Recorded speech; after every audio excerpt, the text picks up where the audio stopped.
Nagulat si Arthur sa balitang dala ng bantay. Ayon dito, may malaking grupo ng mga halimaw na sumalakay mula sa pader. Hindi agad nakapagsalita si Arthur at napaisip, unti-unti niyang napagtanto na ang maliliit na sagupaan na naganap noon ay tila mga pagsubok lamang para sa isang mas malawak at mas mapanganib na pag-atake.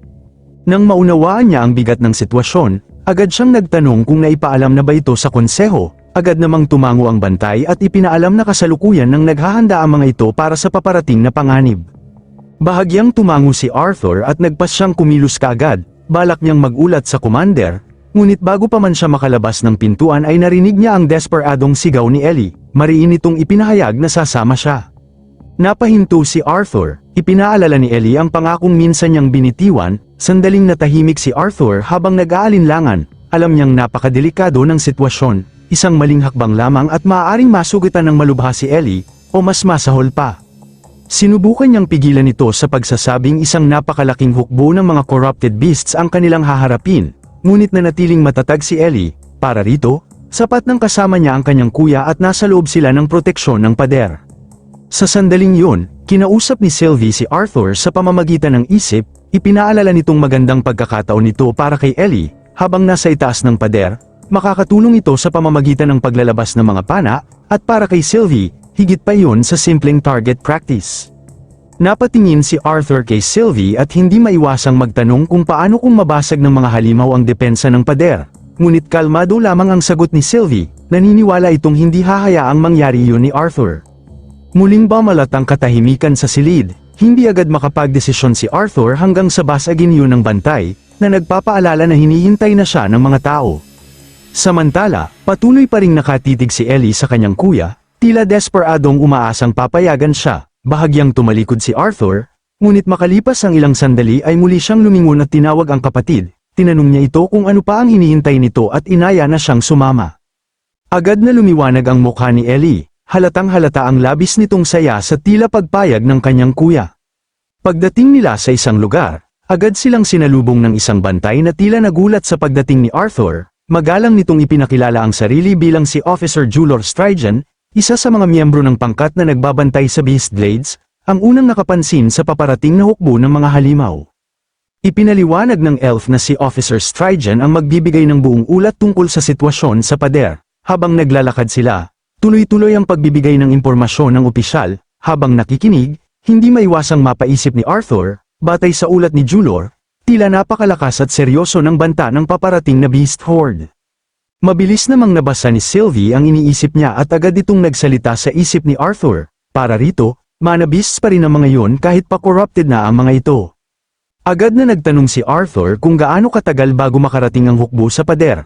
Ayon kay Officer Strigen, sa kasalukuyang bilis ng mga halimaw ay inaasahang darating ang mga ito sa loob lamang ng 2 araw. Matapos ang kanyang ulat, magalang na nagbigay galang ang opisyal at inabisuhan si Arthur na magtungo na sa commander. Dagdag pa nito, ang grupong paalis ay magiging handa na sa pantalan sa loob ng 1 oras. Bago umalis, pinauuna muna ni Arthur sina Sylvie at Ellie sa teleportation gate. Sinabi niyang susunod na lamang siya roon matapos asikasuhin ang ilang bagay.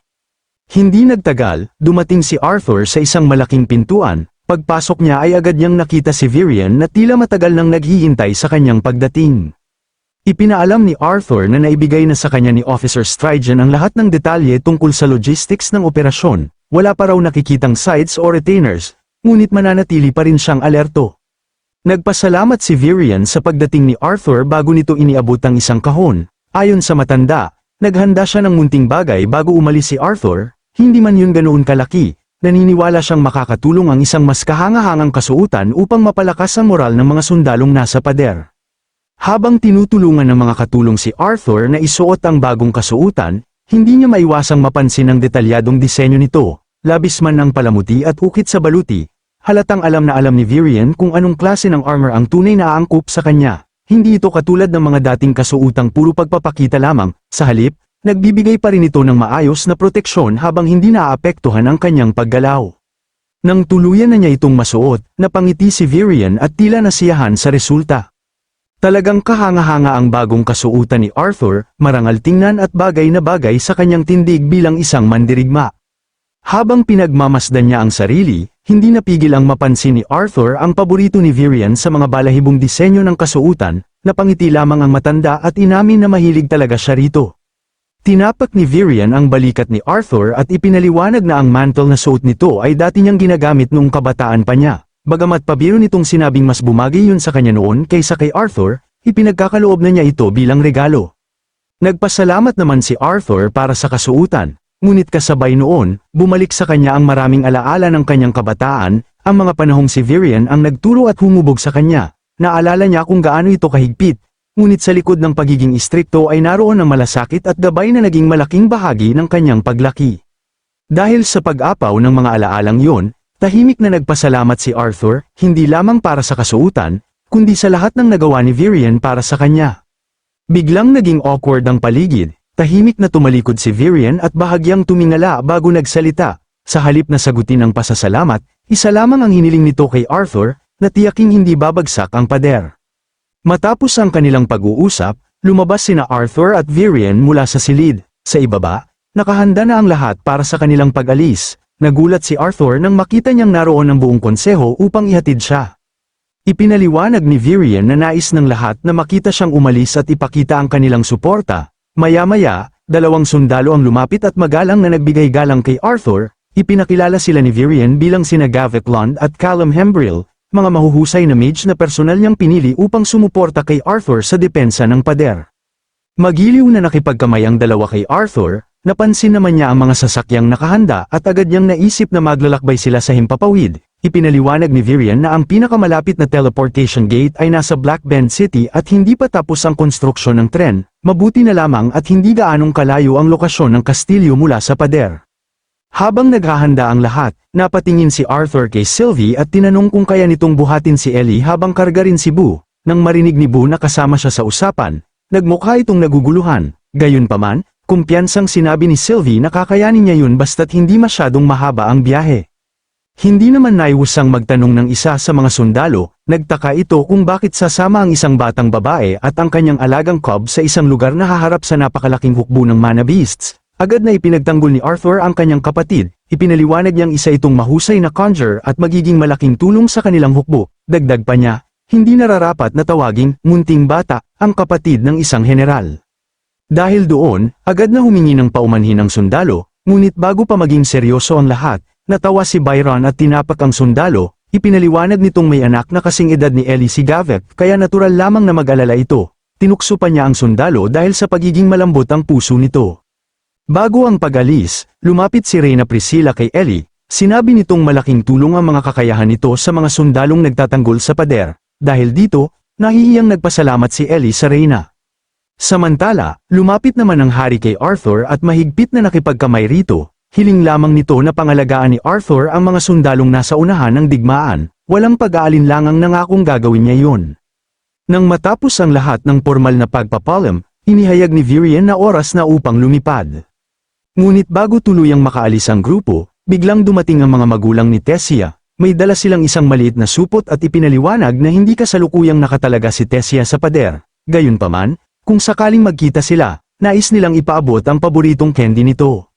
Tinanggap ni Arthur ang supot, idinagdag pa ng reyna ng mga elf na hindi naman kailangang hanapin ni Arthur si Tessia, ngunit tila sa anumang pagkakataon ay lagi pa ring nagtatagpo ang kanilang landas. Dahil sa sinabi nito, bahagyang naging awkward ang paligid, ngunit agad ding nabasag ang tensyon nang marinig ang isang malakas na pagsabog mula sa labas. Lahat ay napalingon at doon nila nakita si Sylvie na nag-transform sa kanyang anyong dragon, dahil sa laki ng kanyang katawan at lakas ng kanyang paglitaw. Bahagyang nayanig ang paligid, ang eksenang yun ang tila naging hudyat ng kanilang tuluyang pag-alis. Nagpaalam si Bion at binigyan si Arthur ng pagbati ng magandang kapalaran. Tumango lamang si Arthur bago sumulyap kay Virian sa huling pagkakataon at tuluyang tumalikod. Habang papalayo sila sa lumulutang na kastilyo, hindi maiwasang mapaisip ni Arthur kung gaano pala kataas ang kinalalagyan nito sa kalangitan.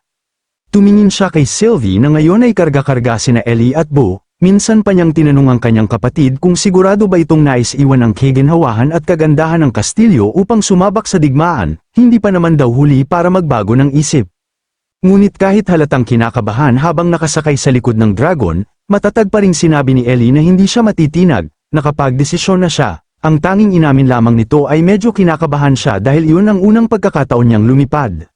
Napangiti si Arthur at pinayuhang kumapit ng mahigpit, maging si Sylvie ay tiniyak kay Ellie at kay Boo na hindi niya sila ibabagsak.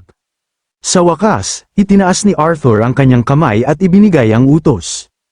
Agad na humagibis sa himpapawid ang kanilang pangkat, nangunguna si Arthur habang lumilipad sa ere, kasunod niya si Sylvie na sakay sina Ellie at Boo, sa pinakahuli naman ay ang mga sundalong kasama nila. Lumipas ang ilang oras ng paglalakbay at hindi nagtagal ay nakatulog sina Ellie at Boo sa likod ni Sylvie. Napansin yun ni Arthur kaya nagtanong siya kung kumusta na ang kanyang Dragon Bond, napabuntong hininga si Sylvie at pabirong sinabi na kahit gaano siya kalakas sa mahika at pisikal na kakayahan, hindi yata siya ginawa upang maging mahusay na sasakyang panghimpapawid. Napangiti si Arthur nang makita niyang malapit na silang makarating, ipinakita na rin ng mga sundalo ang hudyat ng pagbaba kaya sinabi niyang makakapagpahinga rin si Sylvie sa lalong madaling panahon. Makalipas ang ilang sandali, si Sylvie naman ang nagtanong kung handa na ba siyang bumalik sa totoong larangan ng digmaan. Hindi agad nakasagot si Arthur, inamin niyang hindi niya alam kung ano ang aasahan, sa loob ng 2 buwan ay paulit-ulit lamang siyang nakipagsanay sa parehong 5 mage, ngunit iba ang mga halimaw, hindi tulad ng tao, mas mahirap hulaan ang kanilang kilos. Habang pababa sila, nagising sina Ellie at Boo nang mabasa sila ng malamig na ambon mula sa dagat, hindi napigil ang matawa ni Arthur nang makita ang itsura ng kanyang kapatid na basang-basa at halatang naguguluhan. Ngunit agad naging seryoso ang lahat nang tawagin siya ni Sylvie at ituro ang nasa ibaba. Mula sa kanilang kinaroroonan, kitang-kita nila ang napakalawak na hukbo ng mga corrupted beasts. Umaagos ang mga ito sa lupa na parang walang katapusang alon sa karagatan.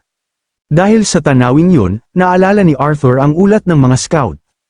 Ayon sa kanilang pagtataya, umaabot sa halos 20,000 mana beasts ang bumubuo sa hukbo. Karamihan sa mga ito ay nasa pagitan ng D-class hanggang B-class na antas, ngunit hindi yun ang pinaka-nakababahala.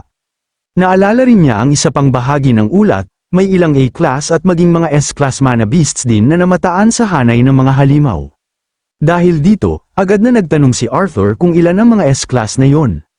Ayon sa ulat, hindi sila nakalapit ng husto dahil sa presensya ng mga Alacrian mage, gayunpaman, nakatitiyak silang may hindi bababa sa 100 S-class mana beasts sa loob ng hukbo. 100 ang corrupted S-class mana beasts, kahit si Arthur ay hindi maiwasang mabigla sa bilang na yon. Ngunit sa gitna ng nakakatakot na tanawin, may isang bagay na agad napansin si Sylvie, dahil dito, napatanong si Sylvie kay Arthur kung bakit tila masaya pa rin ito sa kabila ng napakalaking panganib na kanilang haharapin, at doon nagtatapos ang kabanatang ito.